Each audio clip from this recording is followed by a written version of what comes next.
ओम नमो गुरुभ्यो गुरुपादुकाभ्यो नमः परेभ्यो परपादुकाभ्यः आचार सिद्धेश्वरी पादुकाभ्यो नमो नमः श्री प्रतिपादुकाभ्यः। अभी जो मास चल रहा है मल मास, इसे पुरुषोत्तम मास, अधिक मास भी कहा जाता है। इस मास में आज का योग जो पुष्य गुरु योग लगा हुआ है, इस पुण्यदायक तिथि को, इस तिथि में गुरु पूजन शुभ अधिक माना गया है। इस समय गुरु षष्ठी योग भी लगा है, जो गुरु पूजन के लिए अत्यंत मंगलदायी माना जाता है। इस शुभ अवसर पर आज सहस्त्र कमल फूल से गुरु जी का पूजन किया गया है। आज का आयोजक मेरे ज्येष्ठ सन्यासी भ्राता स्वामी बानिशानंद जी महाराज जी किए हैं।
নমস্কার, আমি স্বামী বানিশানন্দ গিরি।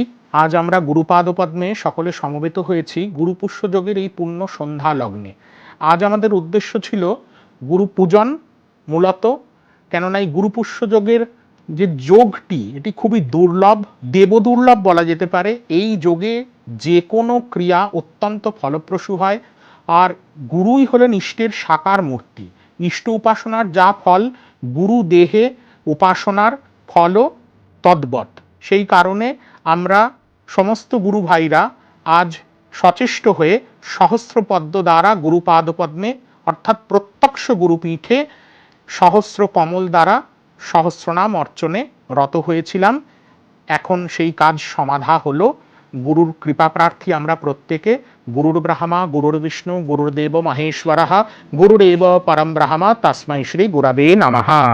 नमस्ते, मैं स्वामी वानिशानंद गिरी आज हमारे गुरुपीठ में समस्त गुरु भाई के साथ उपस्थित इसलिए है क्योंकि आज गुरु पुष्य योग के पावन संध्या है। इस संध्या को हम उद्यापित किए हैं गुरु पाद पद्मे में सहस्र कमल अर्चन करके। गुरु पुष्य योग अनंत महिमा मंडित है। इस अनंत महिमा मंडित दिवस का सदुपयोग करने के लिए हम आज गुरु पाद पद्म में अर्थात गुरु प्रत्यक्ष पीठ में सहस्र कमल से अर्चन किए। हमारे लिए गुरु की शरीर ही इष्ट देवी की और इष्ट देवता के साकार मूर्ति है। इस साकार मूर्ति को हम लोग आज सर्वोत्कृष्ट जो फूल, जो देवता को सबसे प्रिय पुष्प है, उस पुष्प से सहस्रार्चन करके हम इस तिथि को उद्यापित किए। गुरु कृपा ही केवलम, गुरु कृपा से सबका सार्विक मंगल हो।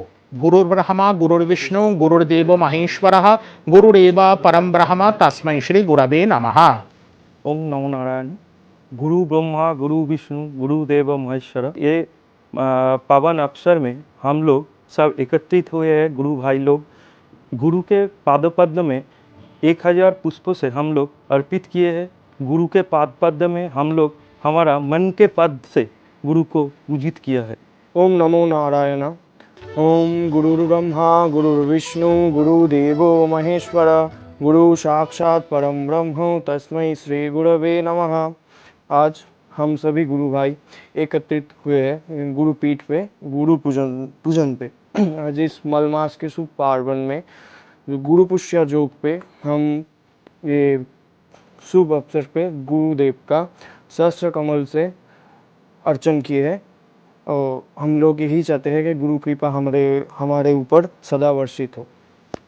जय गुरु जय माँ। नव नारायण जय गुरु। आज इस शुभ दिन में हम सब गुरु भाई मिलके हमारे गुरु जी के गुरुपीठ में सहस्त्र कमल के साथ भक्ति के साथ गुरु अर्चन किए। लेकिन इन सभी में एक सवाल आता है, गुरु कौन है? तो फिर मैं आप लोगों को बोलना चाहता हूँ एक छोटा सा गल्प कि एक गांव था। गांव में कुछ बच्चा खेल रहा था दीवार के इस पार। दीवार के उस पार बहुत वो सब जानना चाहते थे कि दीवार के उस पार क्या है। एक दिन एक बालक ऊपर चढ़ गया। वो देखा दीवार के उस पार बहुत परम सुख है, इस पार में जो नहीं है उस पार में सब कुछ। तो फिर वो उस पार चला गया। उसी क्षण और भी एक बालक ऊपर चढ़ गया। ऊपर वो चढ़ के वो नीचे नहीं गया, वो बाकी गांव के सभी को बुलाने लगा कि इधर आओ, इधर परम सुख है, ये इस पार जो नहीं है उस पार में सब कुछ है, तुम सभी आओ। यही बच्चा गुरु के स्वरूप है। ये बच्चा गुरु जी हमें इस पार से उस पार परम सुख, यह जगत से उस जगत का सब कुछ दिलाते हैं। इसलिए गुरु जी का प्रणाम।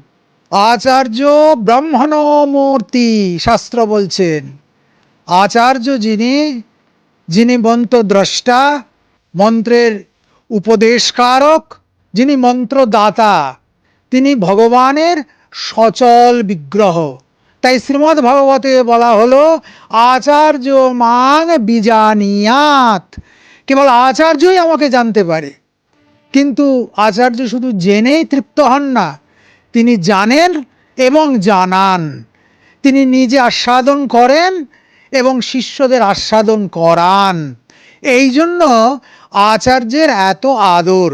আচার্যের শরীরকে অবলম্বন করে চলমান ইষ্টের যে পূজা সেবা, সেটি হচ্ছে জগতের সর্বোত্তম ধর্মকৃত্য। আজ গুরু পুষ্যাযোগ।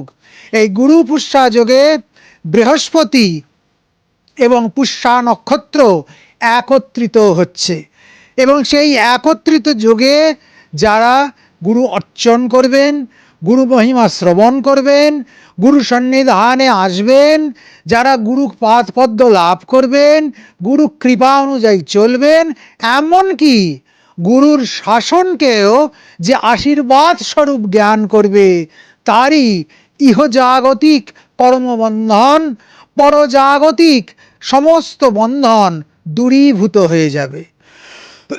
এক বনে এক বাঘ এবং একটি গরু কাদায় পড়েছিল। কাদার মধ্যে দুজনেই ডুবে যাচ্ছে। ডুবন্ত অবস্থাতেও বাঘটা নিশ্চিন্ত হয়ে রয়েছে, মাঝে মাঝে গরুটার দিকে ধেয়ে যাচ্ছে। আর গরুটা তার চেয়েও নিশ্চিন্ত, সে কারোর দিকে ধেয়েও যাচ্ছে না আর মৃত্যু ভয়ও পাচ্ছে না। শেষে যখন সন্ধ্যা নামছে তখন বাঘটার মৃত্যু ভয় এসেছে, কিন্তু তখনও দেখা যাচ্ছে ওই গাভী সে ভয়হীন। বাঘটা জিজ্ঞেস করছে, আচ্ছা ভাই, তোমার ভয় নেই কেন? একটু পরই আমরা এই দলদলের মধ্যে, এই পাঁকের মধ্যে ডুবে দুজনেই মারা যাব, তাহলে তুমি ভয় পাচ্ছ না কেন? আমি বনের রাজা, আমি ভয় পাচ্ছি, অথচ তুমি সারা জীবন আমার ভক্ষ হয়েও ভয় পাচ্ছ না কেন? তখন গাভী একটি উত্তর দিয়েছিল, অত্যন্ত তাৎপর্যপূর্ণ সেই উত্তর। কি উত্তর?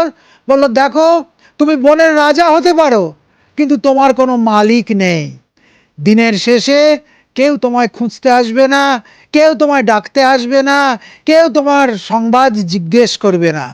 তুমি যেমন এসেছিলে সবার অজ্ঞাতে, তেমনি সবার অজ্ঞাতেই তোমার মৃত্যু হয়ে যাবে। কিন্তু আমি জানি আমার একজন মালিক আছে। সেই মালিক দিনান্তে যখন দেখবে যে তার গোয়ালে তার গাভীটা যায়নি, তখন সে দৌড়ে আসবে। শুধু দৌড়ে আসবে তাই নয়, সে আমাকে এসে উদ্ধার করবে আর তোমাকে পিটিয়ে মারবে। এই জন্য আমি নিশ্চিন্ত হয়ে বসে রয়েছি। গুরু হচ্ছে সেই মালিক, যার গুরুপাদ পদ্মে ভক্তি হয়েছে, যার গুরু নিষ্ঠা হয়েছে, তার সর্ব দেবদেবীতে নিষ্ঠা না হলেও কিছু যায় আসে না। কেন? সে জানে শিবরুষ্টে গুরুস্ত্রাতা, গুরুরুষ্টে ন কশ্চন। শিব যদি রুষ্ট হয়ে যায়, গুরু তাকে বাঁচাতে পারে, গুরু রুষ্ট হয়ে গেলে কেউ তাকে বাঁচাতে পারে না।